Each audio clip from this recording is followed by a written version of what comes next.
bienvenue sur Média TV et direction Marrakech dans cette chronique culture à la découverte du musée d'art contemporain africain El Maden, le Makal, qui a fait peau neuve après plus d'un an de travaux. Dès l'entrée, un ensemble de constructions ocre happe le regard, signé Salim El-Naji. Cette installation in situ intitulée Dans les bras de la terre campe le décor et entre redécouverte des racines à la lumière de la décolonisation et questionnement sur l'avenir, le nouveau parcours permanent du musée d'art africain contemporain El Maden, Seven Contours One Collection, convie sur plus de 1000 mètres carrés un voyage initiatique à travers la création contemporaine africaine, levant le voile sur une collection de près de 2500 œuvres. Je vous propose d'écouter Myriam Brada, elle est la directrice artistique du musée El Makal et les images sont signées Hayat Ziani.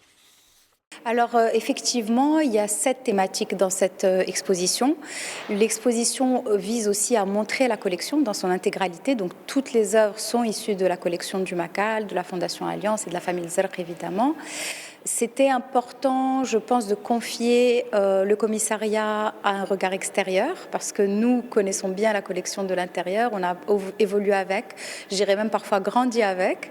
Donc le regard de Morad Montazami et Madeleine de Colnay a été très important. De par aussi leur expérience et leur connaissance et leur capacité aussi à aller chercher au-delà de l'archive pour mettre en perspective toutes ces œuvres, des œuvres qu'on a parfois déjà présentées, des nouvelles acquisitions aussi, des nouvelles productions, comme c'est le cas par exemple de la pièce de Salim El-Naji qui est au cœur de l'atrium du musée, et aussi le travail de Aïcha Snoussi, l'artiste tunisienne, qui est au niveau de l'espace de transition qu'est l'escalier. Les différents espaces du musée ont été repensés de manière à optimiser le maximum de surface en faveur de salles d'exposition. Des efforts importants ont été fournis pour valoriser les volumes et pour offrir aux spectateurs une réelle expérience visuelle et sensorielle. Les salles d'exposition sont également équipées d'un dispositif technique et audiovisuel de pointe qui permettra le déploiement d'un contenu pédagogique et scientifique conçu par des experts en art contemporain africain. L'accrochage du parcours permanent sera également amené à évoluer afin d'offrir le meilleur reflet de la collection du musée. On réécoute Myriam Brada. Une grande nouveauté qui sont ces vidéos qui arrivent en introduction de chaque salle.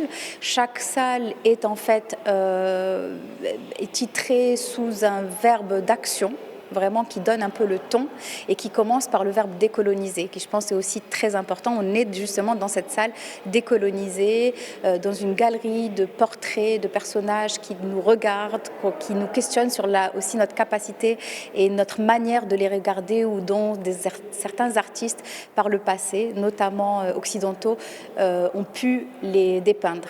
Donc ce que je disais par rapport aux vidéos qui sont aussi très importantes puisqu'elles donnent un éclairage on va dire philosophique, historique, écologique sur des œuvres d'art. Et on a invité des penseurs, écrivains, philosophes comme Selwa Lust-Boulbina, Aïcha Ariela Azoulay, Nadia Yala Kisukidi, à justement réagir aux thématiques de chaque salle et parfois aux œuvres qui sont disposées dans les salles.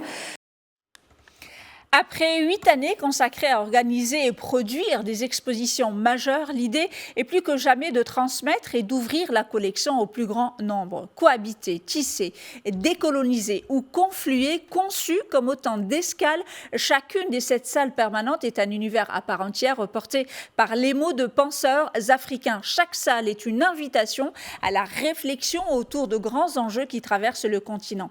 Décolonisation, identité, environnement, les thématiques résonne avec l'actualité, servie par une scénographie aussi poétique, percutante qu'inventive, signée Franck Oundegla. Je vous propose justement de l'écouter et d'écouter Morad Montazami. Il est le co-commissaire de l'exposition permanente. On les écoute. Et pour un scénographe qui doit concevoir l'espace, c'est très important de pouvoir s'appuyer déjà sur des directions très claires donnée par l'équipe qui travaille sur la collection et le contenu du musée.